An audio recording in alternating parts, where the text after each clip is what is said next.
today. Oh yeah, hope on for tomorrow. Good enough today. Hi, everyone. Welcome to Good Enough Today, the podcast where we share stories from real people showing up authentically in their spaces, even when life gets tough. I'm your host, Cheremma Lee, and my guest today is Mr. Mark Swiss. Mark Welcome. Swiss, but I go by Mark the Bad Guy. Mark. Everybody in Houston, I go by Mark the Bad Guy. Mark the Everywhere, Bad Mark Guy. the Bad Guy. All Correct. right, we're going to talk about that a little For bit. sure, for sure. So we start every episode with your PEM on a scale from 1 to 10. How are you today, physically, emotionally, mentally? Physically, I feel good, but I do know that he's getting more fitness in myself. So I would say, is this a scale of 1 to 10? You said 1 to 10. I'm going with physically a 7.5. Okay, that's pretty good. That's pretty good. I'm going Man. physically Okay. 7.5. Emotionally, I'm going with a 9.5, 10. Okay. I would go 9.5. Let's just say 9.5. This is lovely. Okay. Yeah. And then Mentally, I would say another 9.5. Okay, you rolling. Yeah, I'm rolling. Things are flying right now. I'm definitely winning in a lot of parts of my life, and even a lot of my failures don't even seem like failures. They just seem like just stepping stones to get into where I really want to go. That's awesome, and I'm glad that you brought that up, because that's really where our conversation is about. Is you get those failures and how do you move forward? But first, we're gonna back it up. And the second question I ask is, what's bringing you joy right now? What's bringing me joy? I would say that what's bringing me joy is reinventing myself over and over.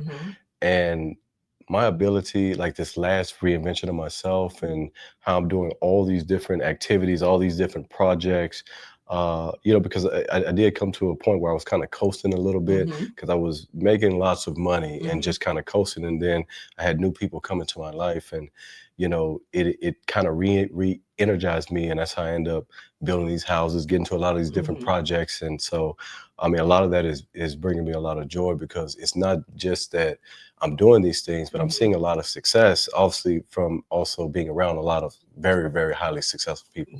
That's awesome.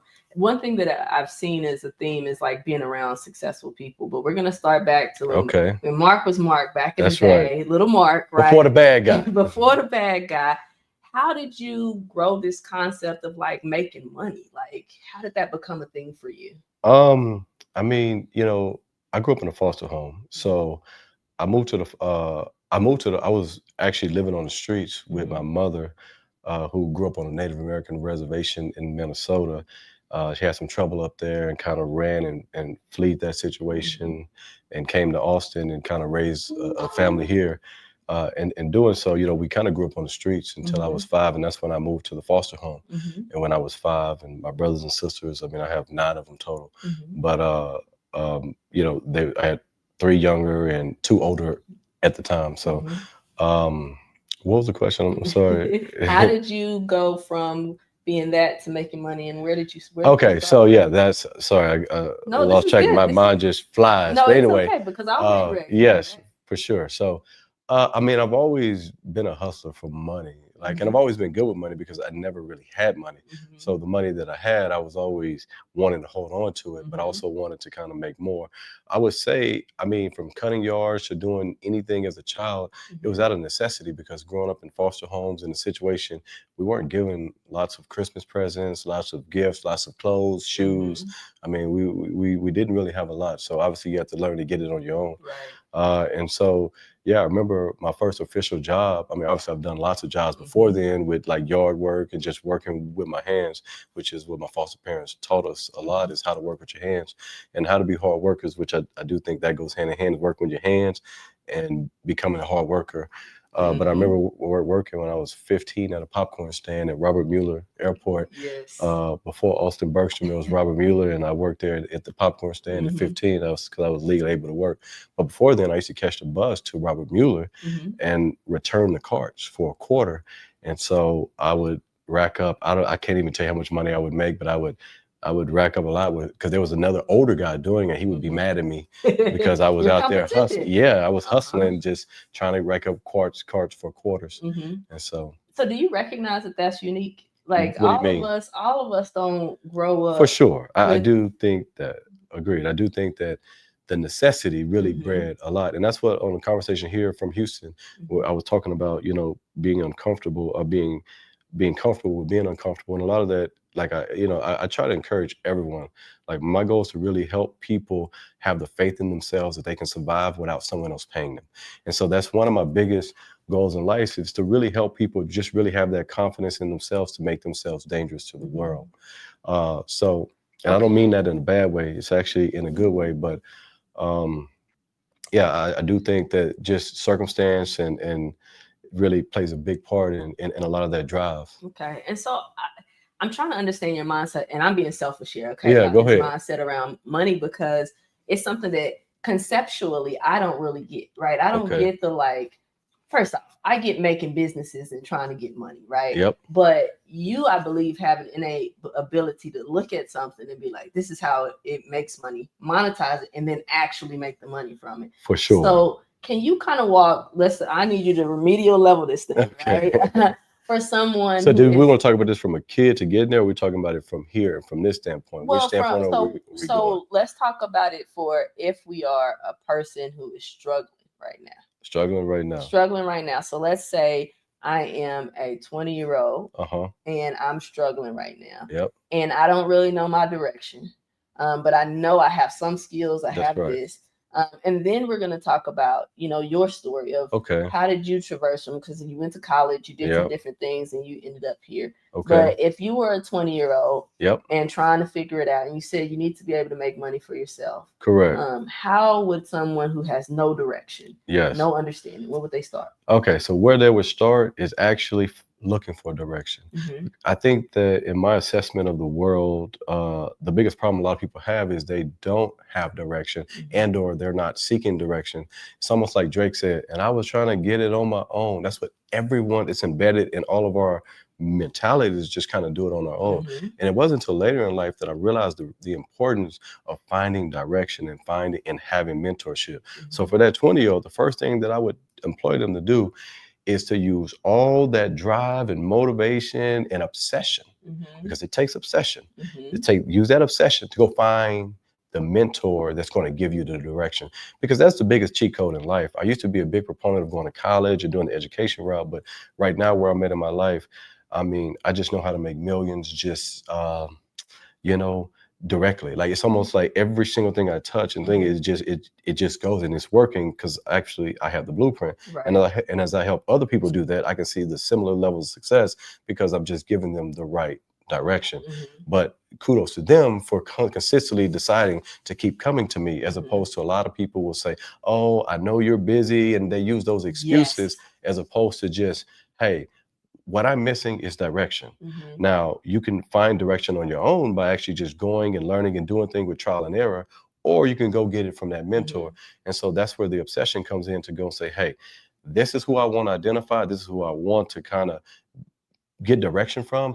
Let me go be a valuable asset to this person. Let me continually show this person. Let me keep being in this person's sight, vision, where they go, where do they hang? Like, I want this direction. And to me, that is it's the ultimate cheat code to just making money, making a living faster. And we're not just talking about making money. Everything I'm talking about is $1 million advice. It's not how to survive, pay your rent, do that. Like every advice I'm going to give you is all about how to be a millionaire.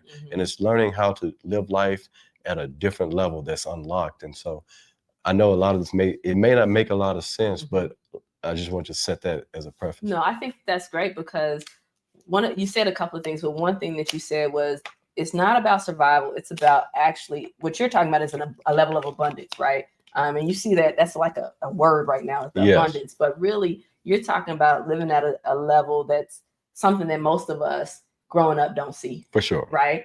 And so can you take me, and we're going to talk about also how do people recognize those opportunities? But first, how did you go from Mark growing up in foster care to being able to recognize these opportunities and then also take advantage of them when you saw them? So I guess life is really not about following your dreams.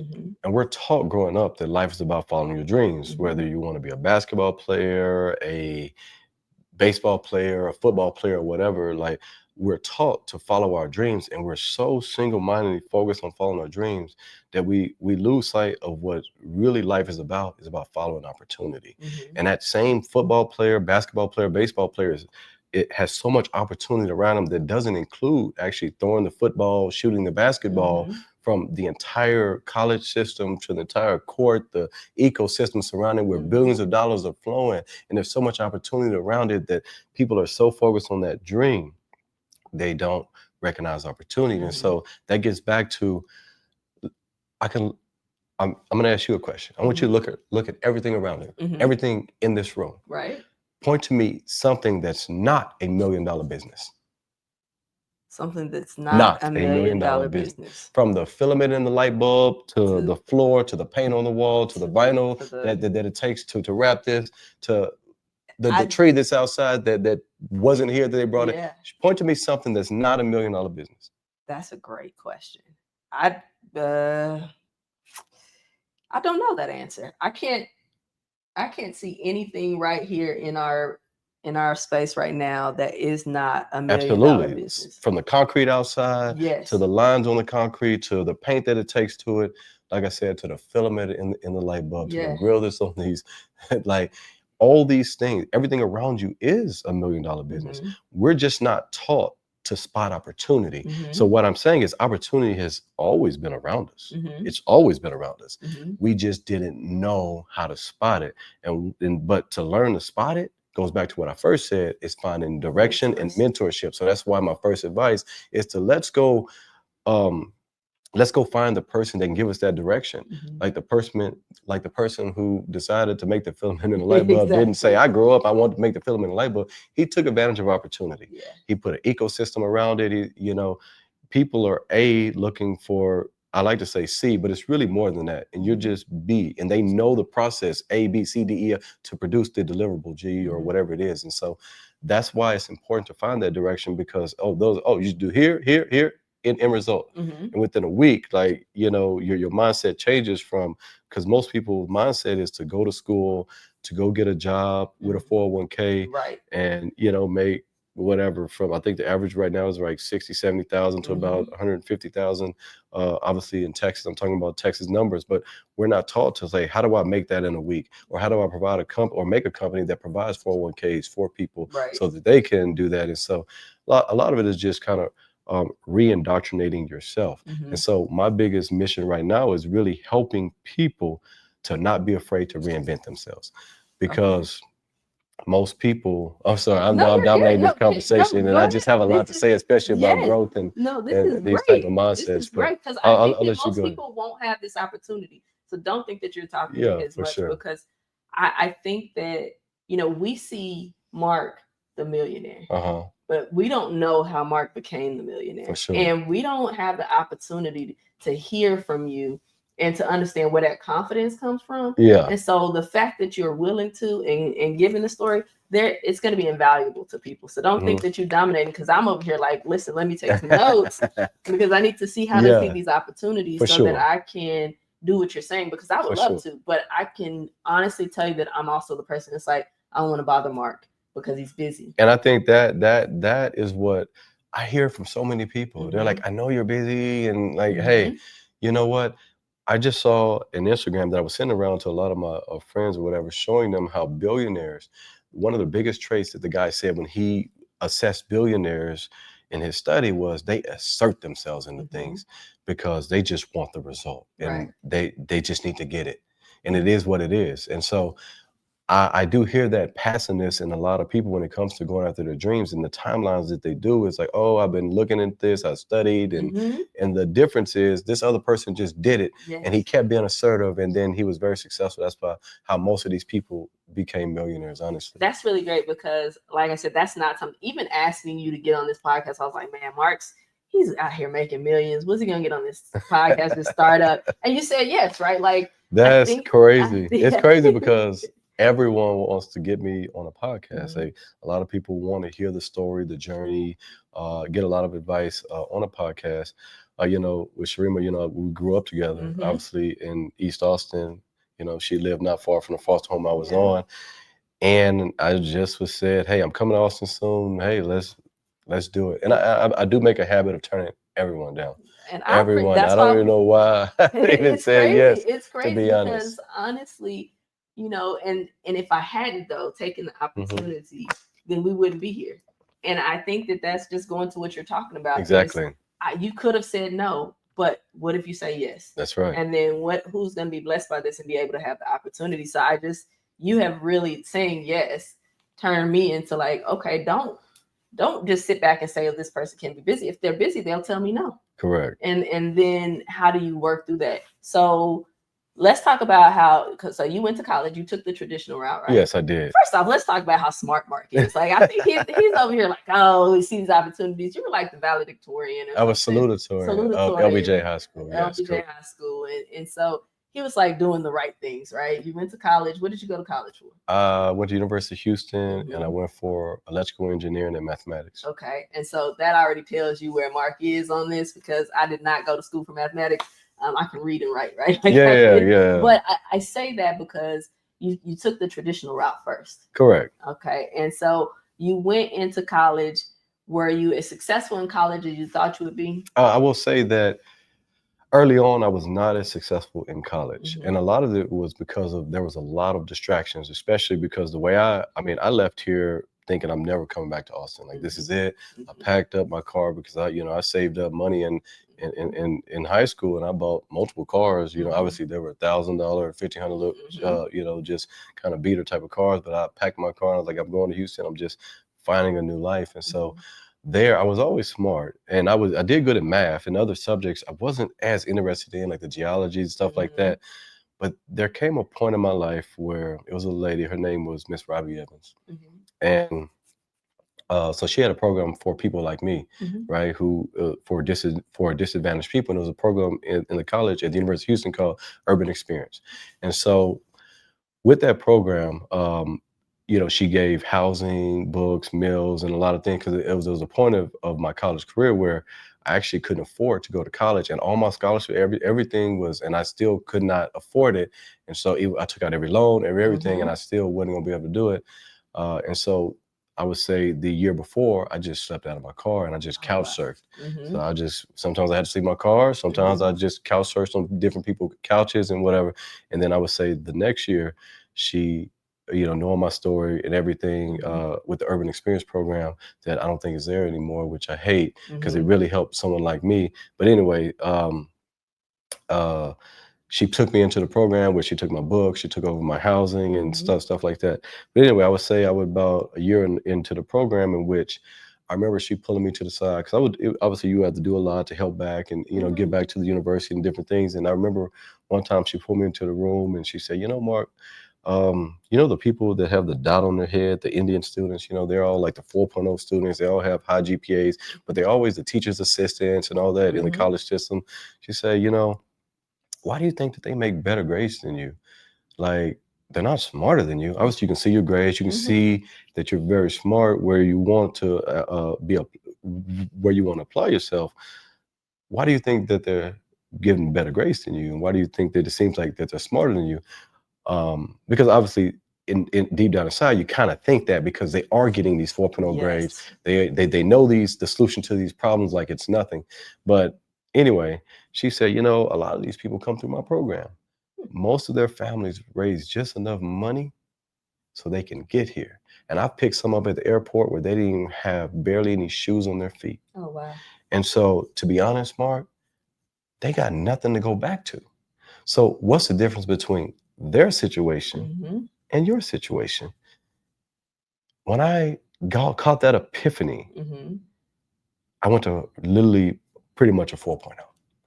Oh, okay. I mean, it just took a shift in mindset, the same ability, same everything. But I knew that inherently I had nothing to go back to. And, even if I studied 2, 3, or 4 or 5 hours to make myself feel good, they were studying 10, 11, 12, 13 a day. Well, what if I studied like that? Right. Which I decided to say, you know what? Well, this is what I'm going to do. And man, and they would come to me for answers. It was just a little shift in mindset. And you know, my college career really just kind of skyrocketed from that point, from every aspect of it. And so, yeah. Oh, okay, so once you graduated from college. I did. I graduated from and college. then what was your dream job after college? Did you go do that, or what did you do? So my dream job was to work in networking. My phone rings all day. I'm building so many houses. I'm actually building a new project here in Austin. Here it's going to be on the lake on 6.6 acres on Lake Travis here. But what was I about to say? What did you gonna say in your dream? So my dream was doing network communication. And so obviously being in tech, and obviously I graduated college in 2007. And so, you know, obviously being in tech and working for Cisco, which was the human network, not the food company Cisco, but doing things like that. And so then I looked at the price of living in California, and I just, obviously I knew deep down inside that I was going to be an entrepreneur. Like in Austin, there was this program called the YEI program that Listelle's, a family member of mine, had got me into. She's a big advocate of mine, and I love her to death. And she got me into the YEI program. And, you know, and that was about teaching entrepreneurship. And she'd always call me the next Michael Dell. She would always say that. She would always say that. And so inherently, I kind of knew that I was going to be an entrepreneur deep down inside. And so I said, you know, I can go do this where I'm doing something that I think that I like or whatever, because I'm not totally sure how it's going to be in the workplace, but I love doing this while I was in college and stuff. Obviously, you hear those statements from people who, obviously, like I said, a lot of these statements come from not enough information for the people who are saying these statements. There's not enough context, but saying, do what you do at this job or whatever. But I don't believe that to be true at this point in time in my life. That's why I'm saying that. But I ended up working oil and gas because it was they just paid more money.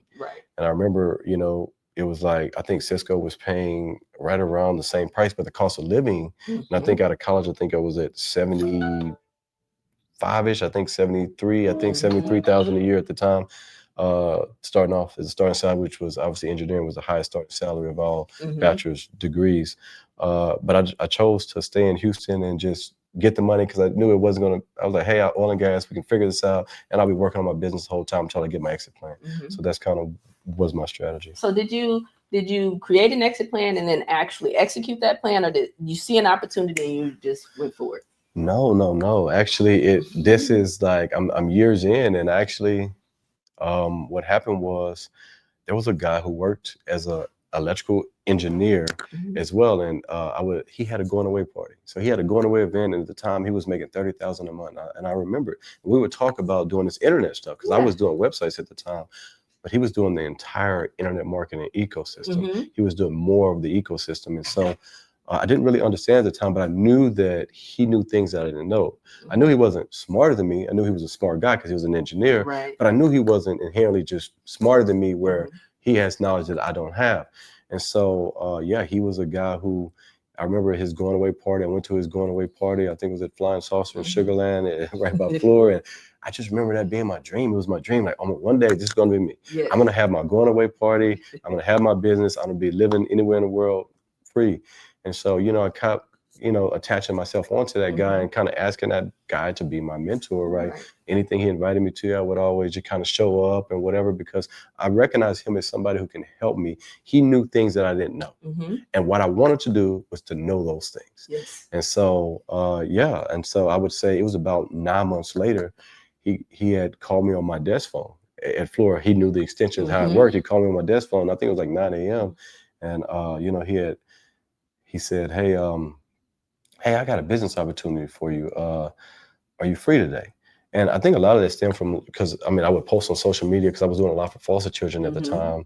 And I think a lot of that also stemmed from him watching what I was doing with a lot of foster children. I was part of the Friends of the DePelchin organization, which is one of the largest independent foster children organization in the United States or whatever.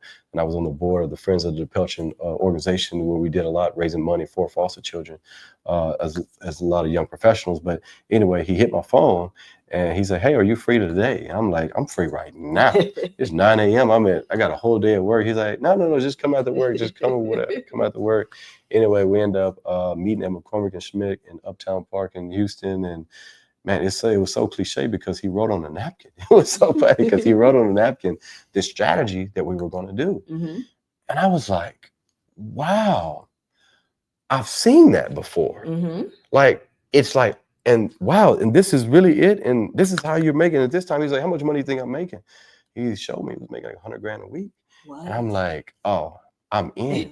And then he showed me the strategy of the napkin. I'm like, it was so cliche because it's on the napkin. He wrote it on the mark on the napkin. And yeah, that napkin was a blueprint to really just skyrocketing everything from there. Everything. And the money I made from I cashed my first $10,000 check. I literally worked a few hours. I would say probably 2 hours tops.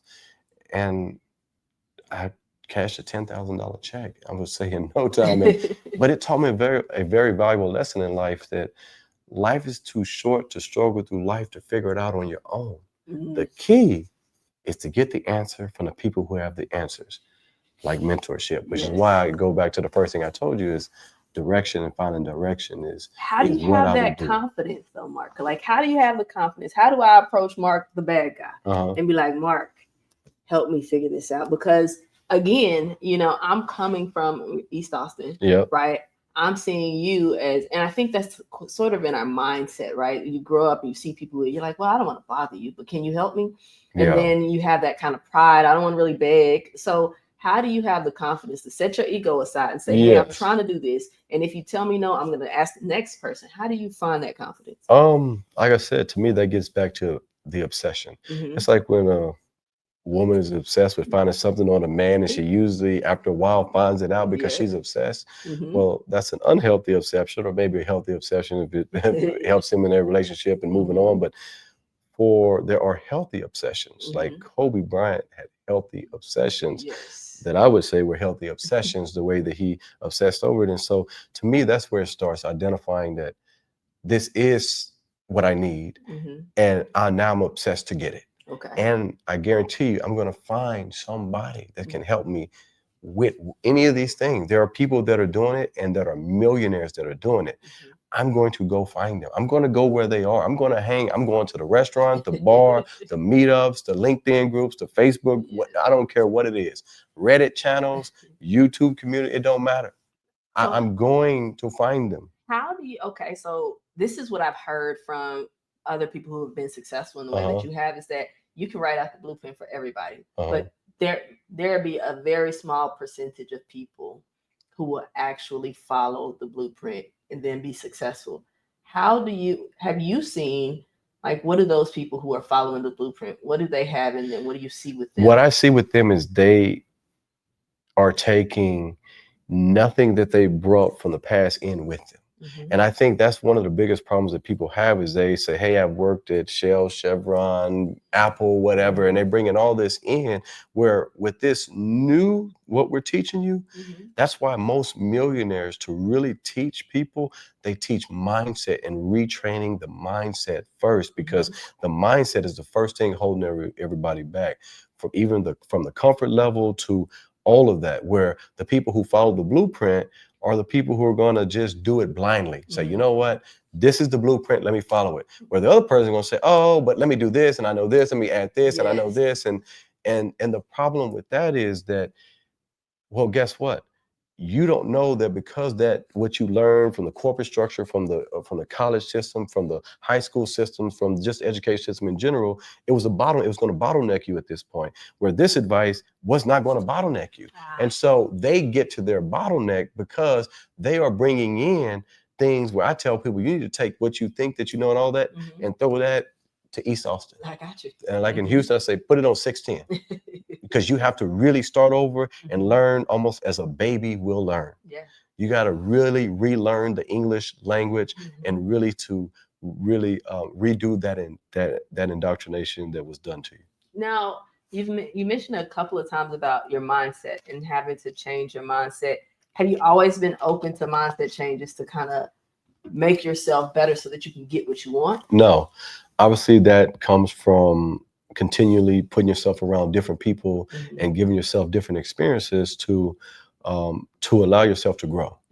And once you start to allow yourself to grow, that's when all these things start to change for you. Okay. All these mindset shifts, all these things. So obviously, when you grow up in a community and you're like, oh, well, everything is kind of closed off, and you like kind of shun everything out because you're living in a bubble. But then as you get introduced to more people and you bring those people in to that bubble, and it grows that bubble until after a while, you realize that, hey, I don't want this bubble anymore. Right.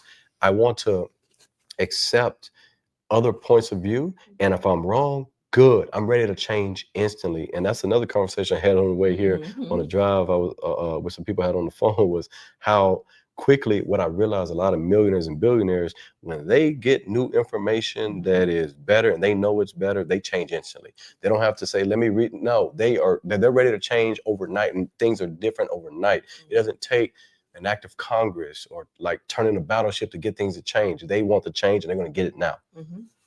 So you got to move at a faster pace. 100%. That is one of the biggest factors for success, is to move at a much more accelerated pace. Like have so many stories, because I push people. I'm like, look, what you think takes 6 months, we can do that by this weekend or in 24 hours. And I remember recently, it was a woman who has a book coming out, and she was telling me how, hey, we're doing this, I'm gonna have it done in 4 months. I say, if you're serious about this, you would have this done in 2 weeks. And she was upset, like, Mark, you don't understand. I say, with the availability of AI and all these tools, and you're telling me this is what you want to do, you will have this done in 2 weeks. Otherwise, you're just playing. You just want to sound good. You want to just, you want to play the part, not actually be the part. You want to look the part instead of being the part. So she took that advice, and I remember, I would say it was about 2 or 3 weeks later, she was upset at my advice. But 2 or 3 weeks later, I remember she pulled me to the side in a bar and she say, I want to tell you something. You really kind of hurt my feelings when you said that, but I finished the book and I did it because of you. And I'm glad that you pushed me to do it.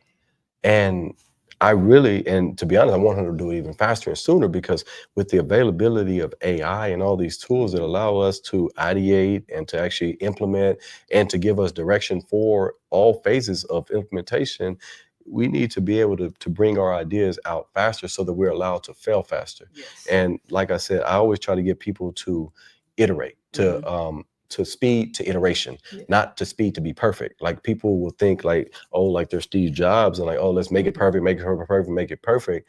But no, they need speed to iteration, where they need to go ahead, make it, do it, make a mistake, and iterate, while that first other person who is trying to just make it perfect hasn't even understood all the problems along the way, where the other person was on the fourth or fifth revision that made it perfect. Let me just tell you that I'm learning so much. I think that, I brought you on here to teach everybody else, but you're like speaking to the things that, even just with this podcast, right? I'm like, hey, I want this to look like this. I want this to look like this. And at some point I'm like, no, you just got to do it. People say to me all the time, like, you just go out and do stuff.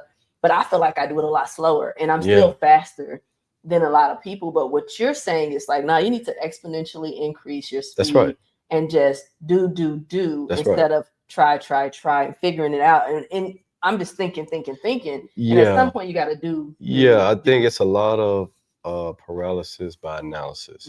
And a lot of people, to me, it's almost like a defense mechanism that I think people inherently are a little afraid. And the other people, like I said, what I want people to do is to just do it. Just like the way you send me the message, just imagine a person who goes out there and then asks the mentor or whatever from day one, as opposed to someone say, oh, let me figure it out, let me do this, let me research, and they're 8 months, 9 months in, where that person learned all that day one. Well, where would they be in 9 months compared to the other person? Because they were too afraid to really ask for the mentorship and get that. So do you still get afraid in opportunities? Do I get afraid in opportunities? Yes. So I will say that the reason why I do get afraid in opportunities is because they're becoming so grandiose. Everything, and as I traverse life, it's getting so big. Like the beach house I'm building it's on the beach. It's 46 square foot framed. It's just monster, almost on an acre on the beach, all the way to the beach. And it was scary because I've never built before, I never developed before, but I'm not afraid to reinvent myself.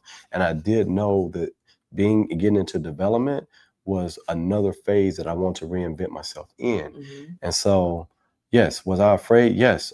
Not just because of the task at hand and that I'm not hiring the GC. I'm the GC. I'm doing everything. I'm going to do everything. Yeah. You Okay. know, I'm not going to, and I'm going to have to learn all these skills, all these trades, all the way from the piles in the ground, which, Yes. I have these 12 by 12 heifers with 0.60 CCNA. Like I have to learn all this stuff.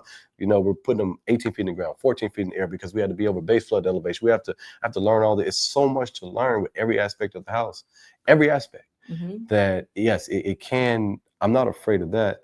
It was just the money was involved. Was just, hey, this is going to cost you about $1.5 million, and honestly, there's no bank loans. It's all cash, and so it's like, man, I've really tried and failed at a lot of things, and I had previously just lost $170,000 cash and something that I just did in the trucking industry. And when this one came, it was like, damn, this is $1.5 million, and damn, it was scary. Yeah. So all I did was really trust my gut, trust everything that I knew. I definitely had mentorship, and I identified that this was the person that I wanted the mentorship from, and they were the individual. Because a lot of people would tell me, I don't know, this is a lot. Like everybody wanted me to play it safe, but in my heart, I knew from everything I've been through in my life, everything that I carried with me, as big as I grew my bubble to really just understanding and learning about different parts of life, that this was the right person. And so that helped me take the leap of faith, to be honest. And also knowing that, hey, would I be more mad at myself if I tried and failed as opposed to I didn't do it at all? Right. Which one would I be mad at 5 to 10 years from now? And I knew that I'd be mad at the person who didn't try. So you use your logic to get past your fear. That's right. I use logic that, hey, I'm not gonna be mad at myself if I tried it. I gave it everything I had and I failed. Right. Even like the travel company, all those things, and I failed at quite a few things. I'm not mad at that. Yeah. I've learned a lot from that. But the fact that dang, I wish I would have did it, or all those regrets, I know that would have ate at me. So I decided to say, hey, I know how to make it. If I mess up, we can make it again. We can, it's that self-efficacy. It's that belief in oneself that really helped me. So I'm glad that you said that, because you've spoken a little bit about your failures. What do you do when you fail? Does it take a shot at your confidence where you're like, hey, maybe I'm not good enough for this, right? What do you do when you fail and it's time to reinvent yourself or pivot? What do you say to yourself? How do you make it so that you just keep going? So I will say, are we talking about this part of life? So in this part of life, I've got mentorship early, like that mentor. I remember one of the things he told me, my first mentor was like, fail and fail often. And the reason for that is so that you don't really know where the failure points are. Like in our head, if you say this is a failure, and so we don't approach that area, you'll never understand. But let's say we try to make it fail, and you realize like, wow, that failure point was actually, I didn't even fail. So it takes that sliding scale of failure.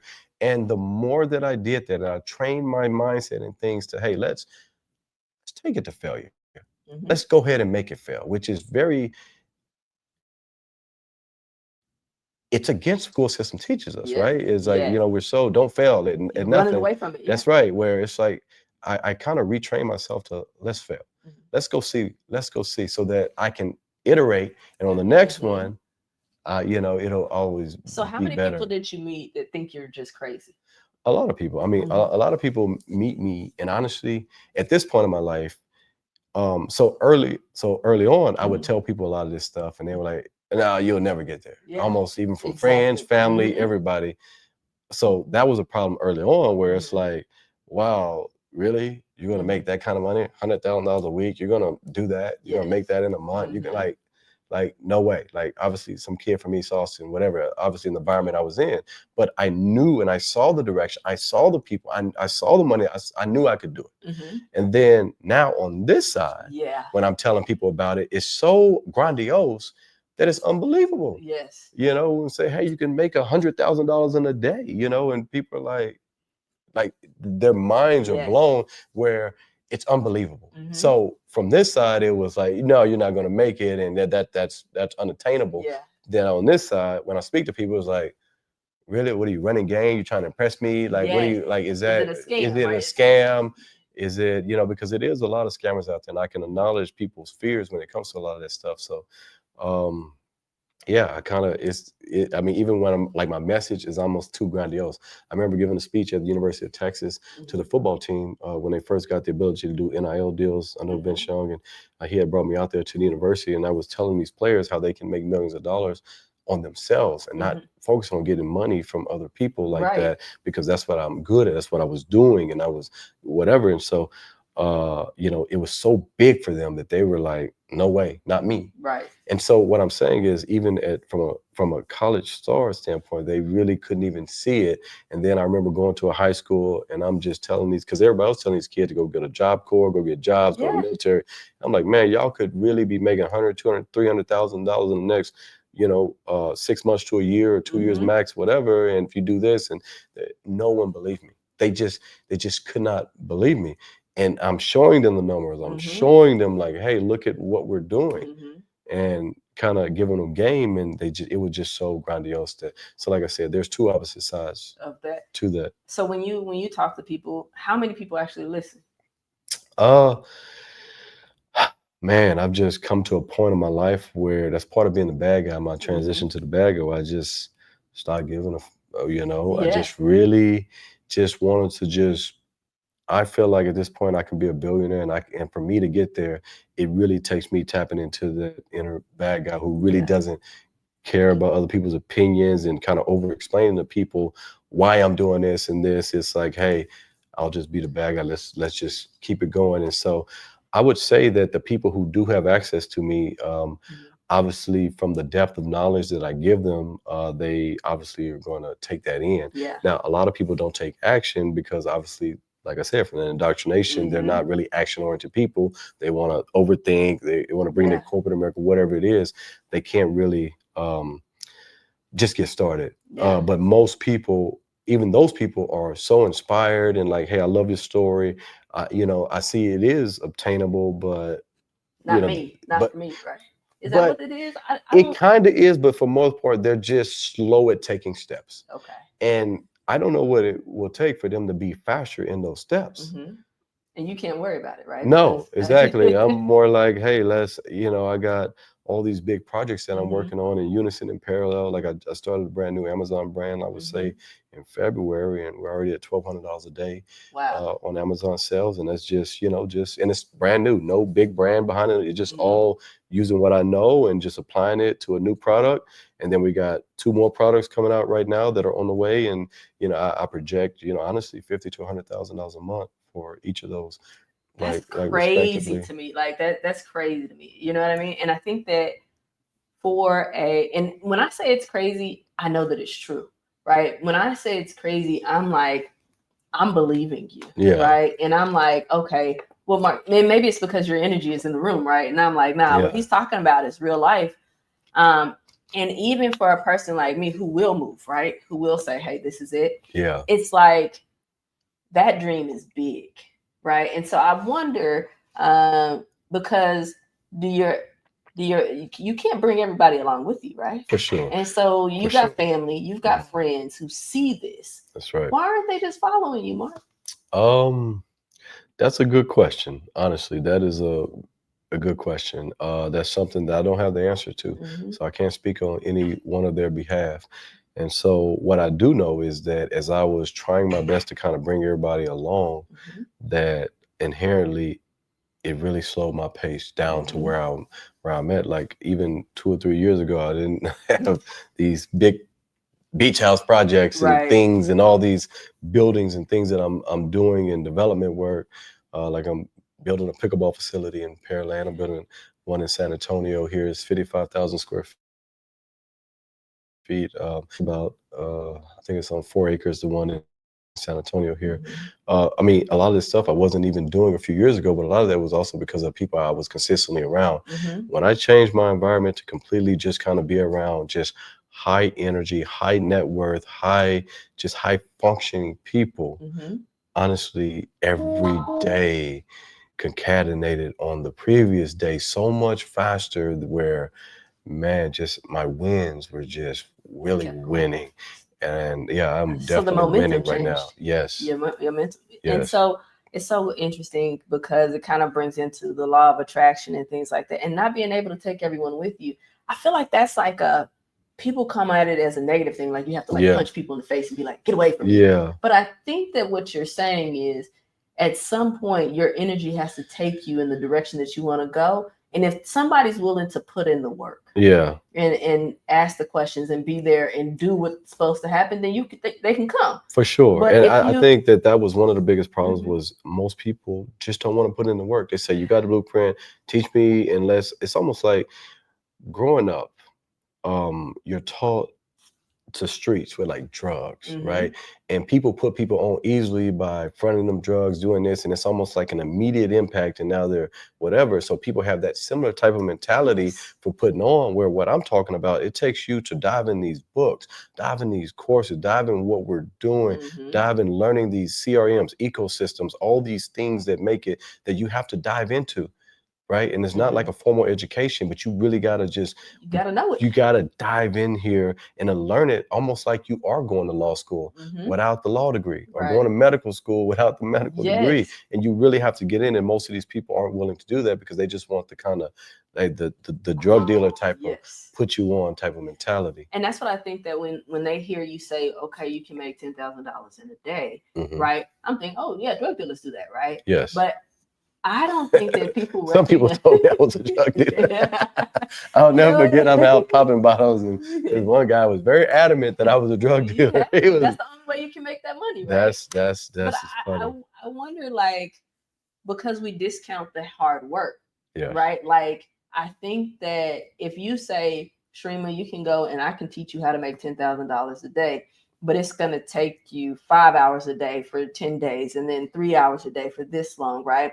If people hear that, then it starts at that $10,000 doesn't sound that great anymore. Now you're also talking 5 hours a day. I'm talking about 15 hours. I'm talking about, I do this consistently. I'm up 11, 12, 1, talking to China. I'm tired throughout my entire day, and I'm talking to China, which I'm getting a lot of my supplies there because it's actually almost 1/10 the cost. And, you know, obviously with the logistics and everything, but yeah, 5 hours ain't enough. Yeah.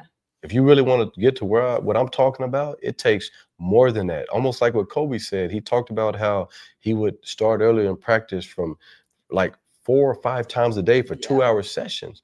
That's 8 to 10 hours a day for him to learn his craft. Where, like he said, in 6 months, I'm 4 or 5 years ahead of you. Yes. When you're only doing 2 hours a day. So in 6 months, I'm 4 or 5 years ahead of you. No matter what you do, you can't catch up. And it's that same mentality that we're putting into everything that we're doing. And I think the work ethic, and I feel like there's this idea that it has to feel good, right? That it's going to feel good to me to do it. And that if it doesn't feel good, I don't want to do it. But I don't know a person that I've come across that is making money who just feels good about it all the time. People want to say that, oh, it is dedication and motivation. I think it's just a commitment to being consistent. I'm going to get up. I'm going to do this because this is what needs to happen. How do you can you teach that to someone? Especially what I'm talking about is more like young people, but even to a person who feels like there's no hope. Is there hey, be consistent and see what happens? Consistency is not enough. Okay. And I think that a lot of these things get overdone, saying in a simplistic form, and it's not enough context. Like I said, a lot of these advice people giving them, like be humble and all that, there's not enough context there, because that's not true. Being humble will not get you there. I don't care who's telling you that. Being humble will not get you there. It is what it is. And like, who's telling that advice? But consistency is a part of the equation. Okay. Right. But you have to have a why.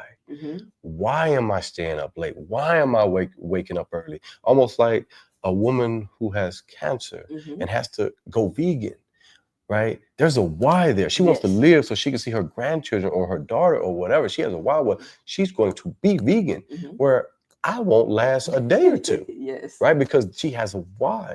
And that why is a big difference to, you can be as consistent as you want, but also if you don't have the right direction, it doesn't matter. Yeah, that's true. Right? if you're over here doing these things, I'm like, you're doing stuff from 2015. Yeah. You're doing online stuff. You're doing radio ads. You're doing whatever you're doing. You're talking about SEO from 2020. Like, man, what? We're leveraging real AI tools to really recursively do this. Actually talk to the Google bots, right? We're doing rich snippet data. We're using JSONs. We're doing things that all this you don't even see. Yeah. Right. And most people, they don't, without the right direction, if they just do it based on what they research and what's freely out there, well, you're only going to learn that, like I said, from those people who know how to do it because they know how to get it fast. Yes. Like, I can start any business and have that jumping.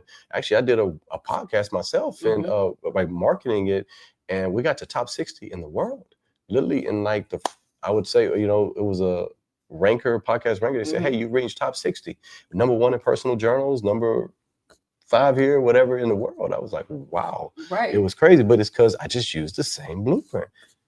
So this is interesting because right. I got a podcast, Mark. Let's figure that out. But no, like really, conceptually, that I like the fact that you said about the direction, because I'm just going to use a personal story right here. I'm trying to do this podcast, trying to learn how to produce it and do some different stuff with the video. I have no idea what I'm doing. I can watch YouTube videos and it can take me 52 minutes to try to sift through that video. And I might have gotten like a smidget of the answer that I needed. Yeah. Right. And so I've spent an hour and it's not even what's going to get me to where. So now I have to spend 10 hours. That's right. And I'm being consistent. That's right. Right. And I'm working toward it. But then I could just go find the person and say, hey, can you tell me how to do this real quick? That's right. And you just give me the blueprint. I'm willing to do the work, but I need the blueprint. That's right. And it could take me them 10 minutes to show me what I've just spent 10 hours to do. That's right. Which is why consistency is not enough. And I think that that's really important point. I actually hadn't thought about it that way, except that I was really just doing that YouTube thing. And I was like, I got to go find somebody because it's wasting my time and I'm not getting what I need out of it. Because you don't have the right direction. Yes. I mean, my YouTube channel has lots and lots of views. Like one of my channels, we have over 3-point-something million followers, and where we reach millions and millions of people weekly. And a lot of that, my work process is so smooth that it's like bam, bam, bam, bam, bam, everything. Because I mean, obviously, I have a work process that is just so fluid and fast that it doesn't take a lot of time, to be honest. No, I think that's awesome. I'm going to be respectful of your time, so I'm going to ask you a couple more questions. All right. What's the most lucrative thing for you right now? I would say the marketing stuff, because it just dings, and the Shopify stuff just comes in on autopilot.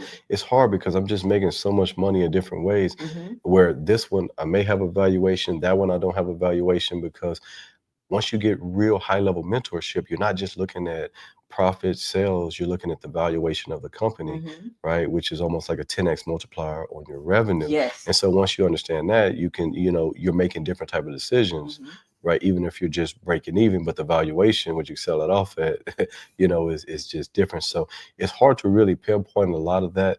But I will say that definitely this development that I'm doing, building properties from the ground up, is very profitable. Obviously, I think I'm going to be about 1.5 million in on my beach house, where I think really around 1.35 to 1.4, but it'll be worth $3.5 to $4 million, and this is almost like an 8-month process or whatever. And so, just seeing so many opportunities and taking advantage of that, and doing these in parallel and leveraging against it, and using. I mean, to me, it seems to be the most lucrative thing. And actually, I have 2 questions. We didn't talk about Mark the Bad Guy. Okay, go ahead. So what does Mark the Bad Guy mean? Because I don't feel like you're a bad guy, right? But when you say Mark the Bad Guy, what's that mean?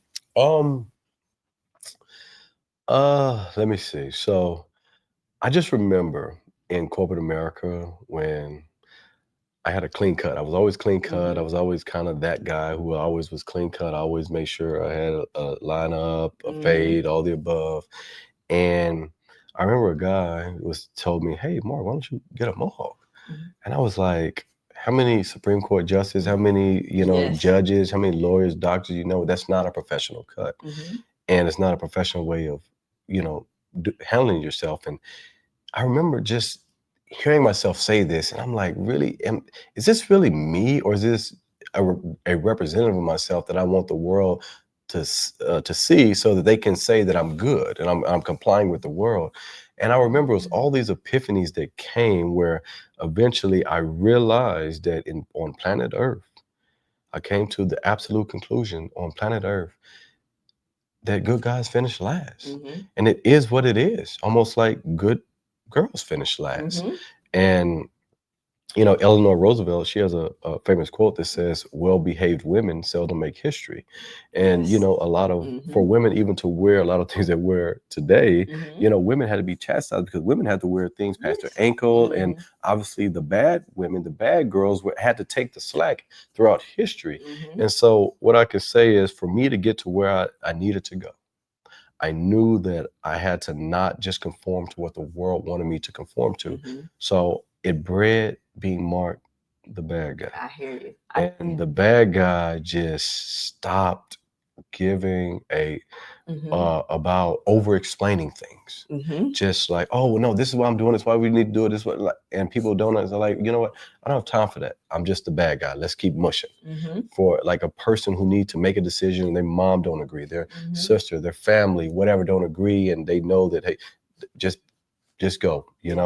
It's almost like, Steve Jobs. He has a quote with Apple. They did a promotional experience, I think in the 80s, where they talked about thinking different, and they had a whole commercial about rebels, the troublemakers, the round pegs in a square hole. The ones who see things differently. They're not fond of rules, and they have no respect for the status quo.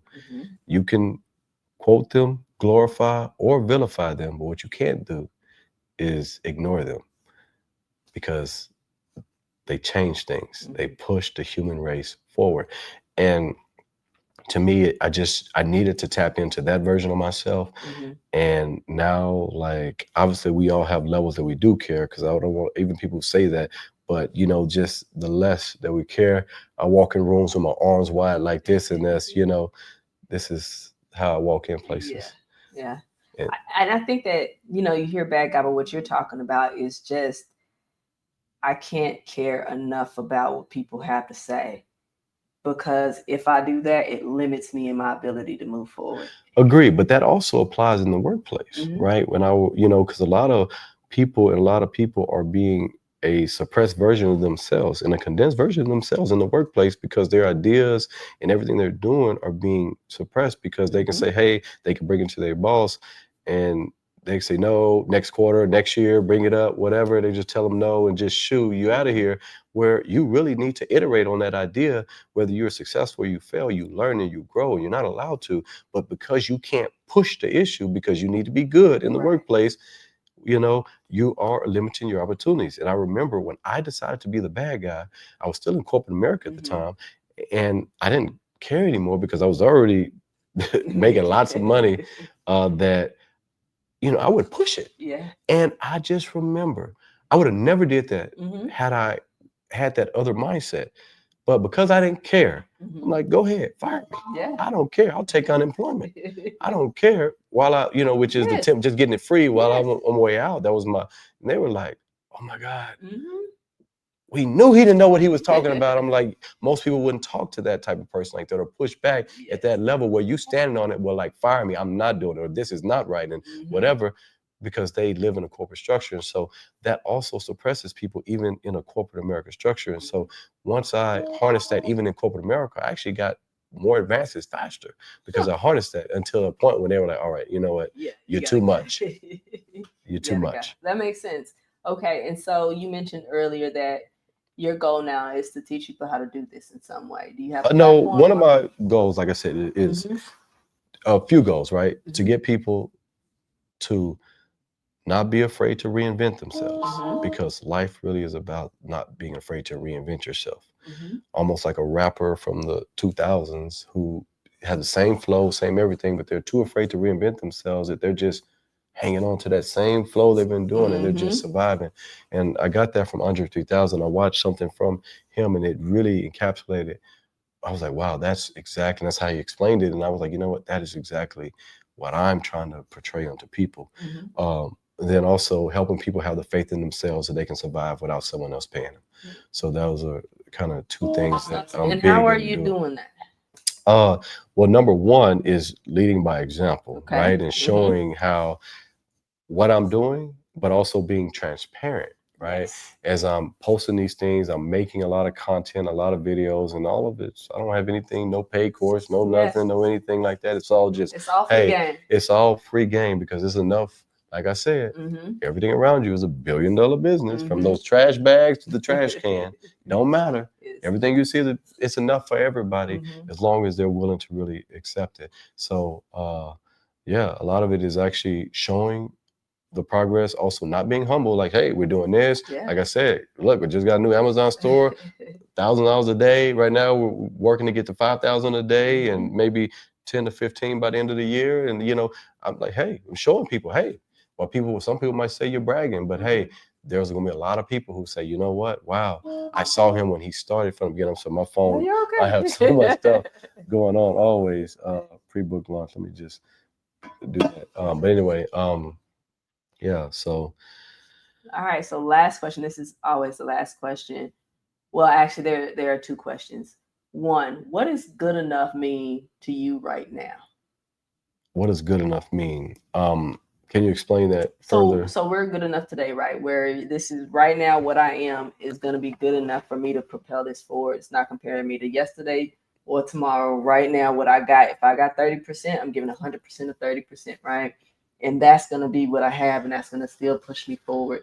So for you, and that can look different for a lot of different people. Yes. Right? So what is good enough for you? I mean, good enough for me is just knowing yourself. Like you said, everyone has a scale of what good enough is, and everybody has different physical abilities, mental abilities, and it's really knowing yourself, saying, hey, if you know I could do more, if I know I'm not maximizing myself, then obviously, what you did was not good enough. And that's all just an internal thing. But when you can feel satisfied and say, man, I really work more toward my capacity as a human being, then to me that's good enough. It obviously is a sliding scale for everybody from ages, size, man, woman, whatever. But yeah, to me it's really understanding yourself in that way. That's awesome.